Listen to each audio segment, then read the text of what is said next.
రామూర్తి గౌడ్ అని చెప్పేసి మా కాన్ఫరెన్స్ ఆయన ఒక బీసీ ప్రెసిడెంట్ ఉంటాడు, వాళ్ళందరూ బంద్లో పాల్గొంటే వాళ్ళని కొట్టి తీసుకుపోయి కేసులు పెట్టి ఒక రోజు మొత్తం స్టేషన్లో ఉంచితే వాడు పాపం హాస్పిటలైజ్ అయ్యాడు మావాడు.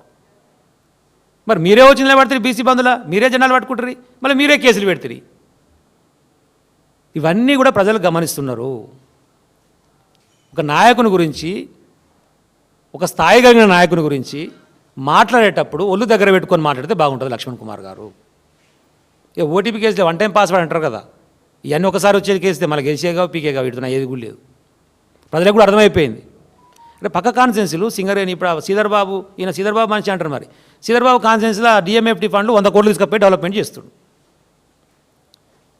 వీని కాన్స్టిట్యున్సీలో రూపాయి లేదు, లక్ష్మణ్ కాన్స్టిట్యున్సీలో రూపాయి ఇయ్యలే శాంక్షన్. నువ్వు మంత్రివే కదరా నాయన, మరి గది కొట్లాడు. అరే పక్క కాన్స్టిట్యున్సీలో 3 కాన్స్టిట్యున్సీలకు 100 కోట్లు ఇచ్చారు, నా కాన్స్టిట్యున్సీకి ఎందుకు ఇవ్వలేదు? గది అడుగు. శాతం అయితే అది శాత కాదు.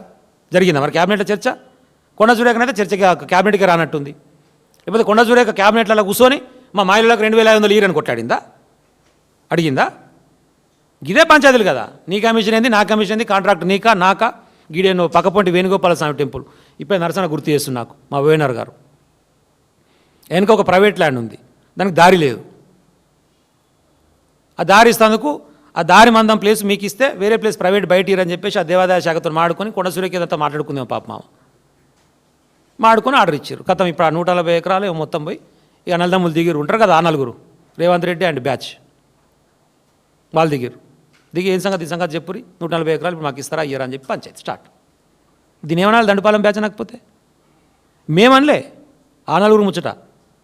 మా నల్గొండ శాసనసభ్యుడు కానీ ఆయనే చెప్పిండు, మా వెనకటికి అలీబాబా 40 దొంగలు ఉంటారు ఆయన, ఇప్పుడు అలీబాబా 4 దొంగలు తయారయ్యారు మా దగ్గర, ఏం చేయాలి?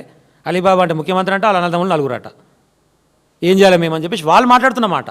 మరి ఇలాంటి దొంగల గురించి ప్రజలు కూడా ఈరోజు ఆలోచన చేస్తారు. ఇవన్నీ చట్టం అందే, మద్యం షాపులకు మద్యం టెండర్లు నడుస్తున్నాయి. ఆయన మునుగోడు శాసనసభ్యుడు ఆయన ఒక చట్టం రిలీజ్ చేసినాడు, రాజన్న చట్టం అని చెప్పి, రాజగోపాల్ రెడ్డి గారు. సాయంత్రం 4 గంటల నుంచి 8 గంటల వరకే దుకాణం తీయాలి, అట్లయితేనే టెండర్ లేరు, లేకపోతే టెండర్ లేవద్దు, పక్క మండలం కూడా వచ్చి టెండర్ లేవద్దు. నువ్వెవరు చట్టం తయారు చేసేందుకు? గవర్నమెంట్ ఏం చేస్తుంది? దాన్ని బాటంగా చెప్పి మాట్లాడితే కూడా ఒక్కడు మాట్లాడిన లేడు ఇప్పటి వరకు. ఒక ఎక్సైజ్ మంత్రో ఓ ముఖ్యమంత్రో ఇదేం పద్ధతి అని మాట్లాడిన లేడు. మా వాళ్ళు లోపల మాడుకుంటారు. ఇది బాగానే మునుగోడు ప్రజలకు చెప్తున్నావు కానీ జర మీ అన్నకాడ కూడా చెప్పరాదు టైమింగ్స్ ఏమైనా ఉంటే అని. మేమంటలేము, ప్రజలు అనుకుంటారు. మాకు చెప్తున్నావు టైమింగ్స్ బాగానే ఉంది 4 నుంచి 8, కోటెడ్ ఎంకరెడ్డి కూడా చెప్పరా దయచేసి ఈ టైమింగ్ ఏదైనా ఉంటే, 24 గంటలు బాగాలేదు అని అనుకుంటారు. ఏం చేస్తాం అంటే ఒక్కరు కంట్రోల్ లేరు. ఆ జిల్లాలో అక్కడో ఎమ్మెల్యేది ఒక కథ, ఈ జిల్లాలో ఇక్కడ ఎమ్మెల్యేది ఒక కథ. వాడు ప్రపంచ బ్యాంక్ అంటాడు, వాడు నేనే ముఖ్యమంత్రి 2సారి గెలిపారు అంటాడు. డీజీపీ నివేదిక మేము ఇచ్చింది కాదు, 42% పెరిగింది అన్నాడు కేసులు, 42% క్రైమ్ రేట్ పెరిగింది అన్నాడు. దానికి ఓరు బాధ్యులు? హోంమంత్రి ఓలు. ఎంత గొప్పగా ఉంటుంది అంటే హోంమంత్రి ఓలు అంటే రేవంత్ రెడ్డి ఓరు అంటే ఓటుకు నోటు దొంగ. దొంగ చేతికి తాళాలు ఇచ్చిన ఇక్కడ చిన్నప్పుడు సామెత చెప్తే మాకు అర్థం కాలే, ఇప్పుడు అర్థమవుతుంది.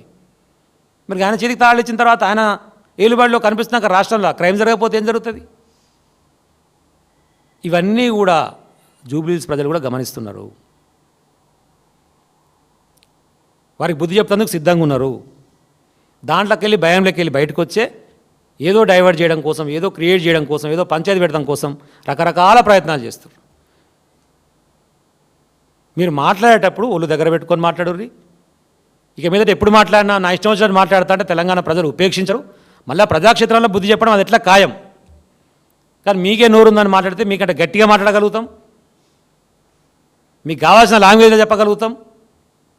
కాబట్టి ఇప్పటికైనా ఒళ్ళు దగ్గర పెట్టుకొని లక్ష్మణ్ కుమార్ అయినా కిరణ్ కుమార్ రెడ్డి అయినా జాగ్రత్తగా మాట్లాడండి. హరీష్ రావు గారి మీద ఇంకోసారి ఇష్టం వచ్చినటువంటి పిచ్చి ప్రేలాపనలు పెడితే తగిన బుద్ధి చెప్పే పరిస్థితి ఉంటుంది. దయచేసి తస్మాత్ జాగ్రత్త అని చెప్పి చెప్తా ఉన్నాం.